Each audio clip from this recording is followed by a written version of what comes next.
자, 이번 차례에서는 순환기 쪽의 전신 질환 알아보겠는데요. 앞서 심장 질환, 고혈압도 언급을 해주셨는데 치료 방법과 또 주의사항이 있다면 어떤 게 있겠습니까? 네, 다음은 심장 질환인데요. 예. 심장 질환에는 허혈성 심장 질환, 심부전, 부정맥, 그리고 심근증과 심근염, 선천성 심장 질환 이렇게 5가지로 나눌 수 있겠고요. 네. 이런 심장질환 치료약 중 항혈소판 제제나 항응고제를 드시고 계시는 분들 같은 경우에 치과에서 발치나 임플란트 수술, 구강내 소수술 등 이제 관열적 치료를 했을 경우에 피가 잘 멈추지 않을 수 있기 때문에 담당이에게 의뢰를 보내서 회신을 받고 있고요.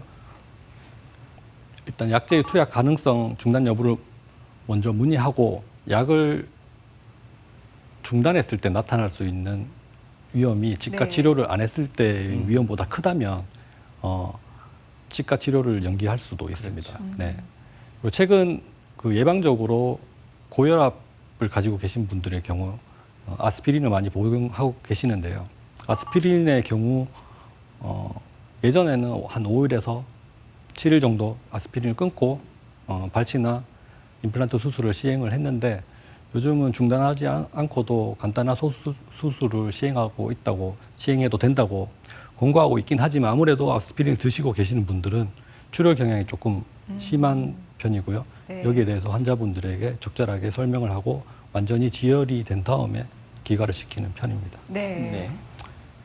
그리고 치료 후 지혈이 된 이후에는 복용하시던 약물을 다시 이제 드셔야 되고요. 예전에 충수염 때문에 약을 끊었다가 충수염 치료를 받고 난 후에 이제 다시 드시지 않으신 거죠. 그래서 혈관이 막혀가지고 이제 사망하는 사건이 발생을 했는데요. 치료 후 지혈이 된 이후에 약을 다시 복용을 하셔야 되는 것도 대단히 중요한 일이라고 알고 계시면 되겠습니다. 네. 다음은 고혈압인데요. 네, 당뇨병과 마찬가지로 고혈압도 조절되고 있는 고혈압의 경우 정상인과 다를 바가 없다고 보시면 되겠고요. 치과 치료를 받는 동안에 일시적으로 혈압이 상승할 수 있습니다. 정신적인 스트레스와 그리고 마취약에 들어있는 혈관 수축제에 의해서 국소적으로 혈압이 상승할 수 있고요. 치과 치료를 받기 전에 수축기 혈압이 170 이상인 경우에 치과 치료를 받는 도중에 200을 넘어갈 우려가 있기 때문에 수술 전에 먼저 혈압을 조절을 하고 수술을 하는 편이고요. 예방적으로 아스피린 복용 중인 경우에는 아까 말씀드린 것처럼 담당이에게 문의하여 투약 중단 후에 수술을 하게 되고요. 혈압이 180, 수축기 180, 이완기 110을 넘을 경우에는 무조건 수술을 연기하고 있습니다. 네. 고혈압인 경우에 어떻게 관리를 하고 치과 치료로 이어지는지 설명을 해주셨는데 그렇다면 반대로 저혈압인 경우에는 어떻습니까? 원래 혈압이 낮으신 분들도 있고요. 네. 원래는 정상인데 저혈압이신 분들 이제 이렇게 2가지로 나뉠 수 있는데요.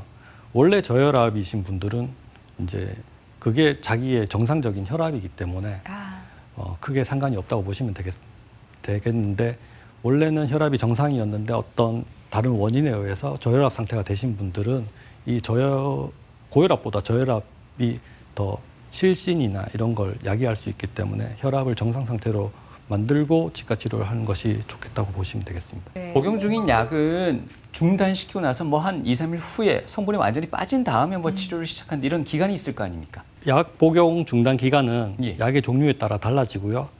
약이 인체에 작용하는 시간에 따라서 5일을 중단해야 되는 경우도 있고 7일을 중단해야 되는 경우도 있고 짧게는 1일을 중단해야 되는 경우도 있기 때문에 이것은 약이 인체에 계속 얼마까지 영향을 끼치느냐에 따라서 달라진다고 보시면 되고요. 예. 그런 기간이 긴 약물의 경우 오랫동안 중단을 하면 위험할 수 있기 때문에 약 작용 시간이 빠른 약물로 대체하는 경우도 가끔 있습니다. 예.